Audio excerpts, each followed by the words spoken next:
Well, tell me, what are you worth? I think I'm a shade over 50,000 right now. How much? 50,000 right now in my portfolio. You're 14 years old? Yeah. Connor Brugman is a 16-year-old from Bergen County. Turned that $10,000 into $300,000. I was making so much money, I didn't know what to do with it. 22 million in 3 hours! The real question is this, was all this legal?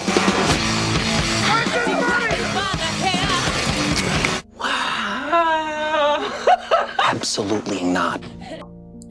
The Wolf of Wall Street, a popular film amongst many teens, all about becoming rich in the stock market. Although many of what was done is very unrealistic in the film, I'm here to tell you that you can be a millionaire just as easy. Imagine having to still work your 9-to-5 job at the age of 55 simply because you are not financially free enough to retire. It's a big fear of many adults, and it can easily be avoided and solved simply by starting early. The easiest way to become financially free and live happily in the future is to invest in the stock market. Many adults I have talked to in the past have the common fear of risking their money or not having control over it. This is mainly due to the fact that they are simply not aware of how the market works. Investing at an early age allows you to achieve significant and safe returns in the future without having to worry about market fluctuations. As for me, I first got into investing because of my older friend who is my business partner at our volleyball coaching service. While accumulating a sizable amount of money, he advised me to put that money into investing for the future. Although clueless at first, under his guidance and assistance, I progressively began to gain more knowledge and insight into the field of investing and finance. At first, when I started, it seemed fairly simple. I made a few trades and earned a lot of good money. In January, it was a very bullish market, which meant that the market was always green a majority of the days. So I thought every day was like that, but unfortunately, that's not the case. The weeks after that, I began to realize how risky the market is when you don't take into consideration diversification. That's one of the most important rules that I learned in investing, is that you can't put all your eggs into one basket. By spreading out your trades into different sectors, it allows you to cover all areas and be safe. If you put all of your money into Tesla and it crashes one day, you're done for. But suppose you put some money into Apple, Microsoft, Tesla, and even some cryptocurrencies, allows you to become more diverse, and it allows for your investments to be as safe as possible and to reduce the amount of risk, which is one of the largest fears that many people have when they first start investing. Throughout the process, I began educating myself through books, websites, and videos. Although I made many mistakes and took many risks, I learned a couple crucial pieces of advice from all my mistakes and became a stronger investor over time. Gradually, I began investing for my family members, such as my brother, and investing became more of a hobby than a skill to make money. I was always told to start doing an activity even if you don't know 100% of it all. The biggest lesson I learned was to learn from my mistakes and move on. I knew the basics of investing, but nowhere else near some of my friends, but I was still eager to learn. Here's an interview that was done with one of my friends and colleagues. They both have several years of investing and have both taken various approaches at it from time to time. The first question that I have for you is, when did you start investing and what was the main reason? Well, I've honestly always been curious in the stock market. I've had shares in the S&P and ETFs since I was honestly in eighth grade in like my dad's account. But as far as like how I've actually like started taking it seriously, I started investing pretty seriously July 2020 to August 2020. So it hasn't even been a full year yet.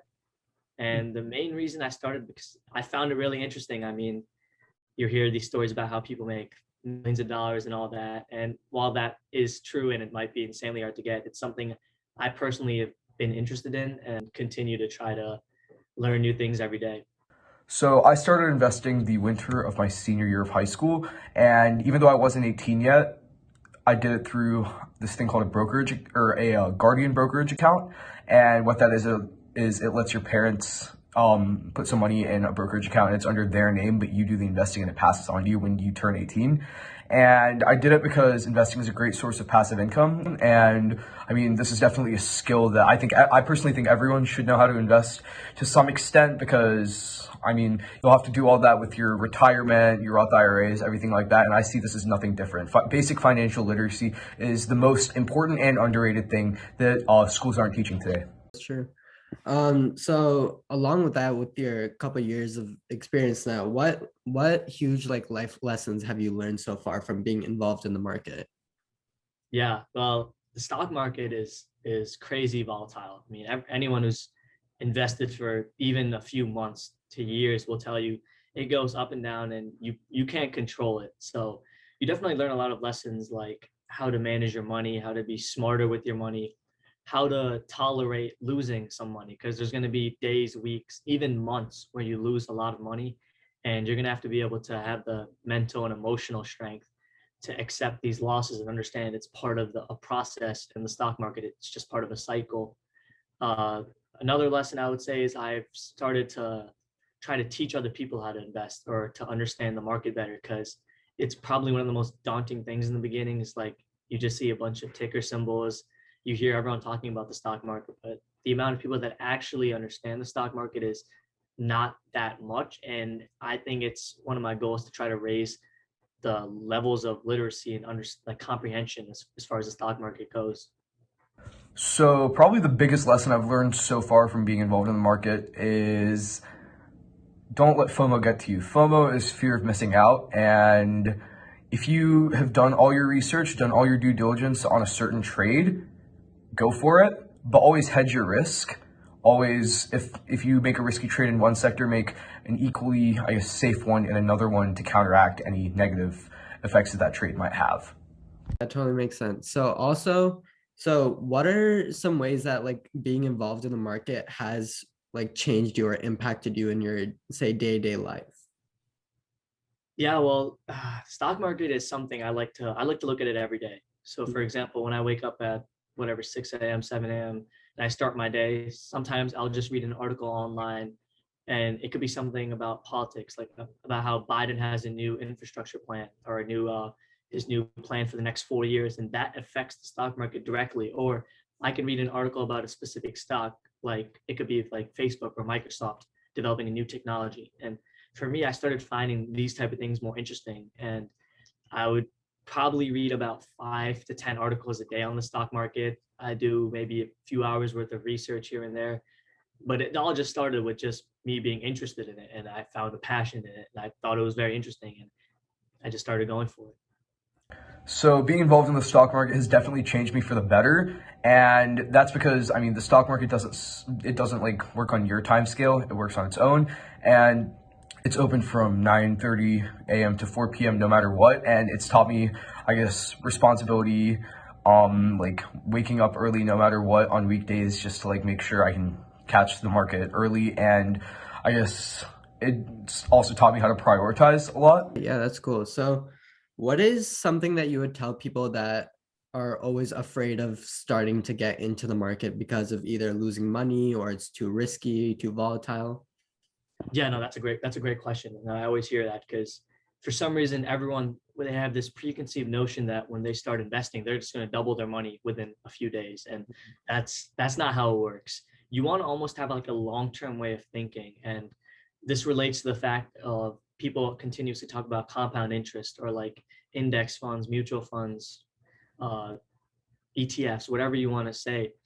The reason you want to start investing is any type of spare money you have. And these days with apps like Robinhood, TDA, E-Trade, they make it a lot easier to invest. You don't even need to buy a full share. You could buy fractional shares with as low as $5, maybe even $1. And you're thinking of it long term. So historically, people that follow the market know that the S&P, which is an index, it's a collection of over 500 stocks, roughly gains about 7 to 10% every single year. And that's just on average. So you want to think about it like if you put $1,000 in the S&P over the next 10 years, each year, if you're growing 10%, that money's going to continuously compound in interest and grow. And that's what you want to keep the money for. You want to think of investing as a long-term game. And at times it might be boring, yes, but you have to have a long-term vision to say, hey, I don't need this money right now. I'm going to need this money later when I'm trying to buy maybe a house or a car, and I want to save it for then. Mm-hmm. Yeah, that makes sense. So you kind of touched upon it about compounding and long-term investing, but what are some other like huge benefits of starting to invest at an early age as compared to later on?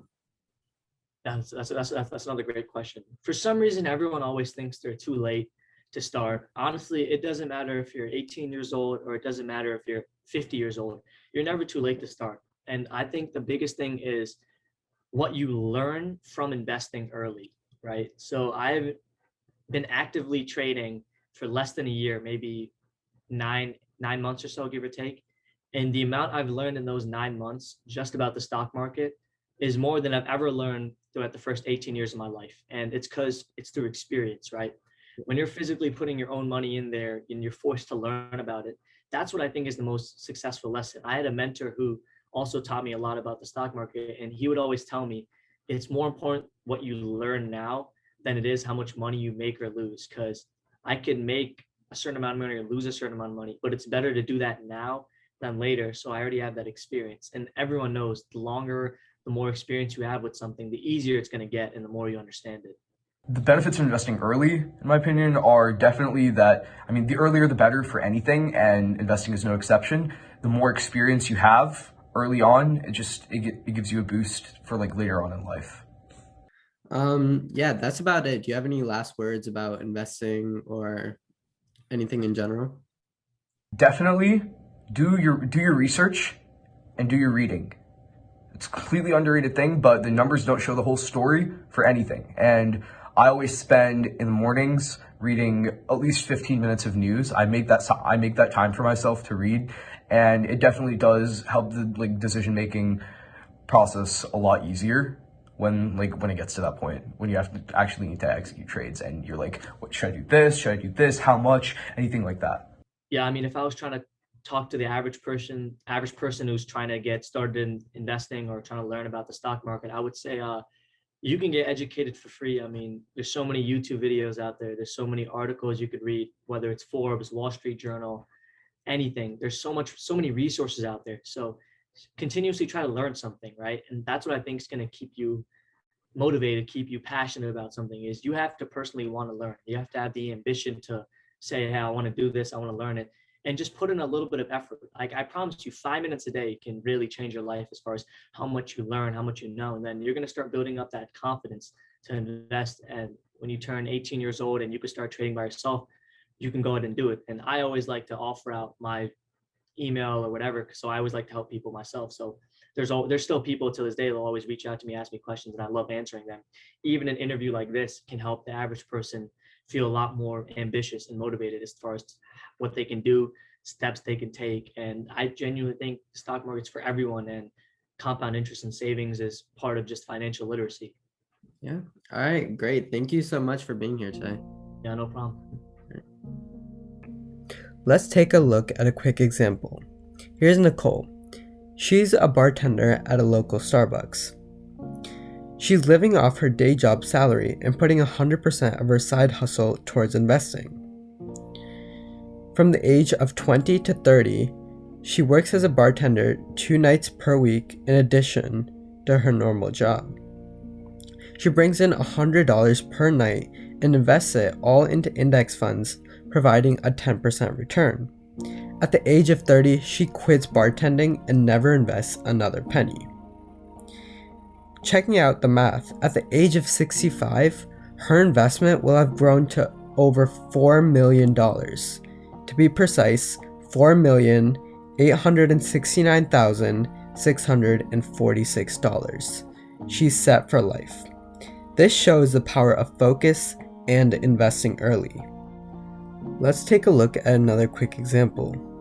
When Jack turned 21, he decided to start investing $200 a month every year for 9 years.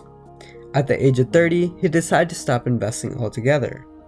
But his friend Blake started a little earlier, investing $200 a month every month, starting at the age of 30, all the way until he was 67. So at the age of 67, who do you think had more money in their account? Well, at the end of 9 years, Jack invested $21,600, and guess what? He ended up with more than $2.5 million.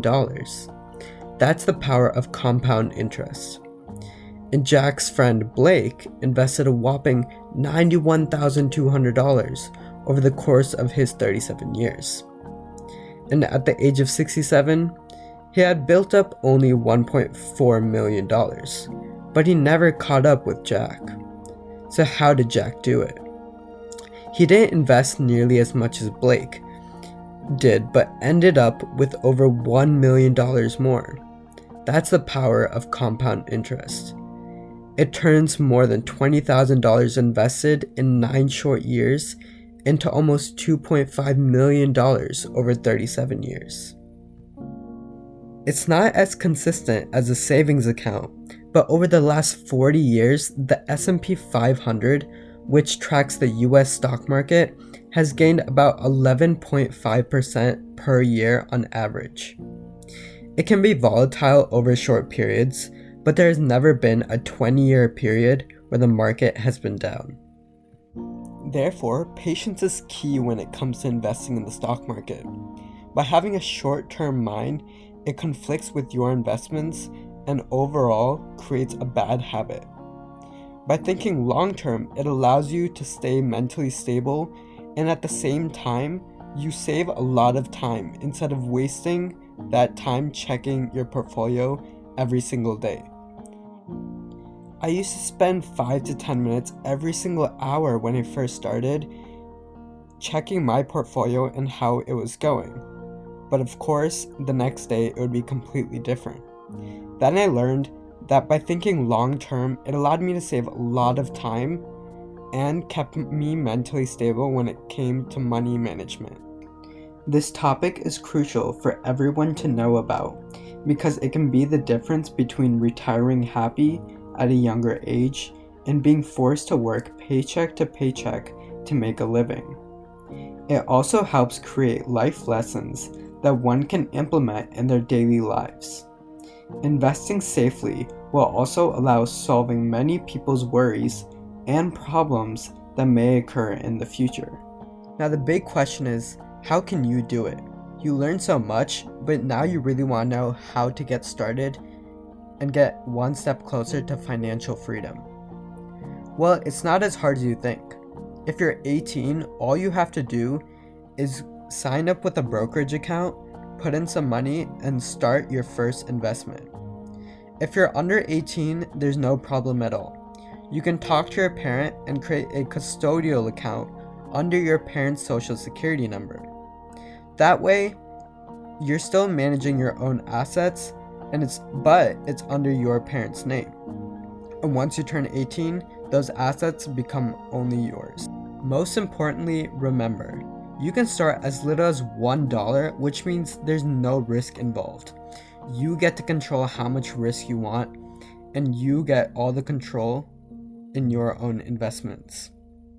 This is why it's one of the greatest life lessons that I've learned is that learn how to manage your risk. It's something that happens on a daily basis, and by learning how to manage your risk, it also allows you to take into consideration your profits versus losses.